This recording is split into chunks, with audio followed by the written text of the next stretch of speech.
हज़रत आज़ादी जमात में सरयादा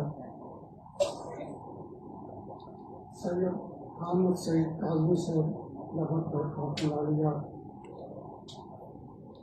और वसील मिल्लत मसीह के सरयादे शमसुद्दीन शम्स और जितने हज़रात उलमा अवाम फक़हा और मुतला मौजूद हैं, मैं सब का शुक्रिया अदा करता हूँ। सिर्फ ये बताना चाहता हूँ कि जमात कौमी सूरत में कुल जमात की उलमा मशाइख कन्वेंशन मुहफ़्फ़ज़ अक़ीदा ख़त्म नंबर के लिए इनेकाद करके एक बहुत बड़ी करमनवाजी की है। ये तो आम जलसा नहीं कि किसी महल्ले, किसी जमात, किसी खानका पर कॉन्फ्रेंस हो रही है, बल्कि इसका ताल्लुक चीफ जस्टिस से है। उनको ये पैगाम देना है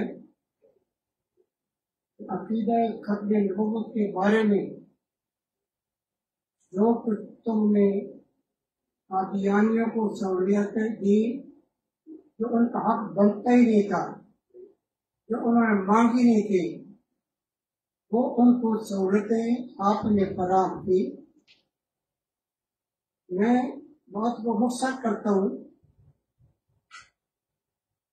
मेरा हुस्न ज़न 80% है और 20% मैं बदजमीन मुब्तला हूँ। 80% गुमान जी कहता है कि चीफ जस्टिस आप अपने गलत फैसले को वापस लेंगे और जो पहल कोर्ट तक पहले था उसको बरकरार रखेंगे, लेकिन 20% मुझे बदगुमानी है। बदगुमानी की वजह क्या है कि जब चीफ जस्टिस ने फैसला किया और हर तरफ से तो मुलामत हुई, कानून दानों ने आर्टिकल लिखे, मज़ामीन लिखे, उलमा ने तकारीर की और चीफ जस्टिस की खूब दिक्कत बनाई गई।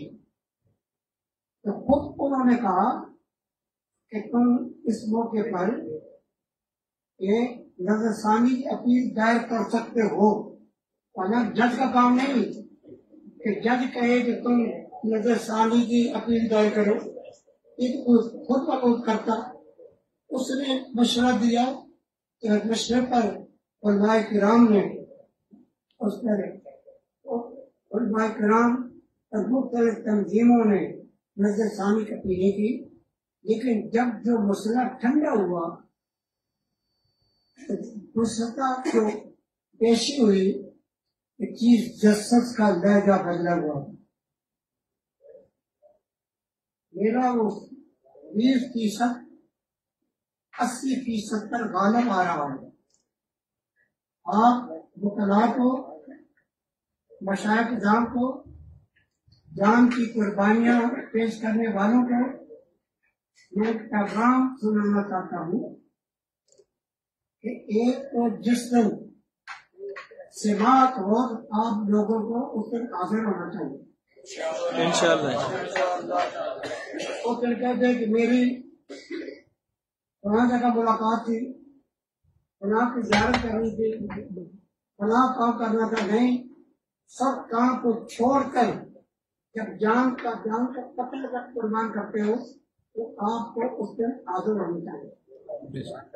और दूसरा जो मैं तमाम जमातें उसमें जुम्मा इस्लाम है, डॉक्टर फरार है, दूसरी जमातें हैं, उससे मैं कहना चाहता हूँ कि मुझे खतरा है,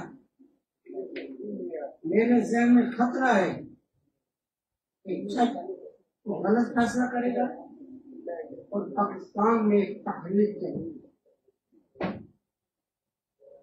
और वो तारीख पाकिस्तान उसका मुकम्मल नहीं हो सकता।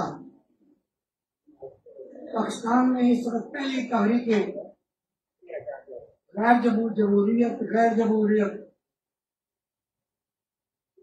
और कई किस्म की तहरीकें चल रही हैं, कोई हुकूमत को गिराने के लिए कर रहे हैं। एक तकलीफ खत्म नबूवत आ गई तो ये सब पर गालिब आ जाएगी, ये सब पर गालिब आकर सबको अपने पीछे ले लेगी। लिहाजा आप हज़रात को ये याद करना चाहिए कि अगर कल तहरीक खत्म नबूवत चलने की नौबत आती है, खुदा ना करे, मैं कहता हूँ ना आए वक्त, ऐसा वक्त ना आए कि जैसा ना दे, लेकिन अगर वक्त होता है, अगली घटना करती है, आप सारे तब की तरह उस तरह की तहरीक